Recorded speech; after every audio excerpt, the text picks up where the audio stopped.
बोरगाव मंजू इथं भक्तिमय वातावरणात श्रीमद भागवत कथेला सुरुवात। बोरगाव मंजू येथील रेणुकानगर परिसरातील बालाजी मंदिराजवळ श्रीमद भागवत कथेचं आयोजन भक्तिमय वातावरणात करण्यात आले।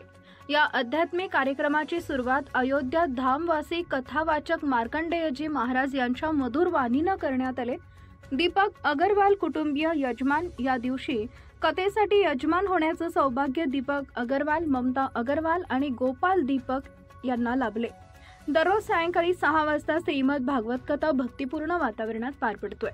शंकर पार्वती विवाह व काली मातेची प्रात्यक्षिक कथेमध्ये शंकर पार्वती विवाह सोहळ्याचं सुंदर प्रात्यक्षिक करण्यात आले।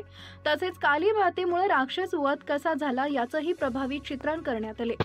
आजच्या दिवसाच्या कथेमध्ये भगवान श्रीकृष्णाच्या जन्माचं प्रात्यक्षिक सादर करण्यात आले। आशिष खांदेल व वैष्णवी यांच्या बालकाला कृष्णाचं रूप देण्यात आले। त्याला नंदराजा व यशोदा मातेच्या वेशभूषेत वीरेंद्र अगरवाल व गुंजन अगरवाल यांनी सादर केले। भगवान श्रीकृष्णाच्या आगमनावेळी संपूर्ण मंडपात पुष्पवृष्टी करण्यात आली। त्यानंतर कृष्णाला पाळण्यात ठेवून भक्तगणांनी आनंदोत्सव साजरा केला। सर्व भाविक भक्त आनंदमय वातावरणात न्हाऊन निघाले होते। या कार्यक्रमासाठी गावातील महिला, लहान मुली आणि बालकांनी उत्स्फूर्त सहभाग घेतला। संपूर्ण वातावरण भक्तिरसात दंगले होते। येणाऱ्या शुक्रवारी हवन व यज्ञाचं आयोजन करण्यात आले असून त्यानंतर महाप्रसाद आणि कथेची सांगता होणार आहे।